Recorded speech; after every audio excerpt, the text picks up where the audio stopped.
Well, I think that the forecast, so this is what I'm talking to my clients about. So whether you're a buyer or a seller, I think that the question about when is the best time to sell a home is when that person is ready. So what I mean by that is, the financials for a buyer needs to be in order. We need to get you connected to a good lender. We need to understand your goals, your needs. And then for a seller, the same thing. There's no way to perfectly time the market on either way. For a buyer, if you say, when's the best time to buy? I would have said a year ago or 2 years ago. So we can only look forward. We can only look in the future. So the things that I am watching closely and to see how it's going to affect buyers and sellers will be what's continuing to happen with our inventory levels. How many homes are for sale in a given market? So I watch that pretty much weekly and look back. Is it, are we having more homes for sale, less homes for sale? So watch that very carefully.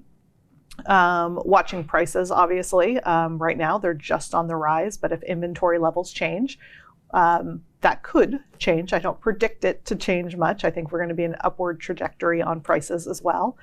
Good or bad, I guess it depends on which side of the fence you're on, if you're a buyer or seller.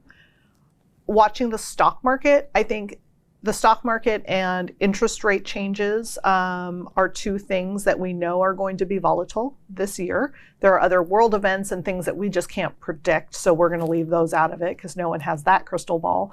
But looking at the stock market, I actually predict that the volatility in the stock market will impact the real estate market more, because so much of our buyers' wealth is coming and their funds are coming from stock options, just the stock market.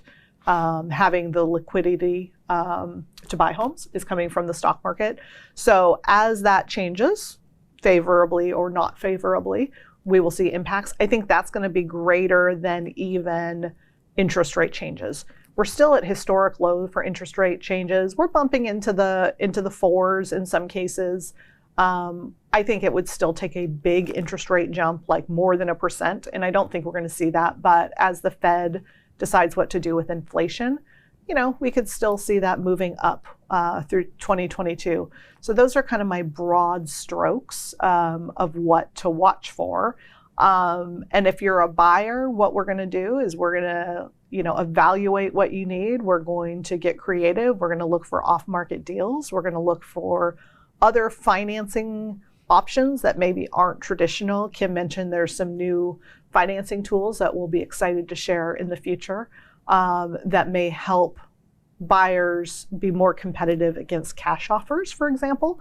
And then I know as an agent, what I'm doing with my buyers is I'm not waiting for inventory to just come on the market. I'm actually going out, prospecting, marketing, trying to find off-market deals, doing a lot of marketing around that as part of a Dream Home Finder program, and finding the opportunity for those buyers, even if it's not a listing that comes on the market and you're competing with 12 people.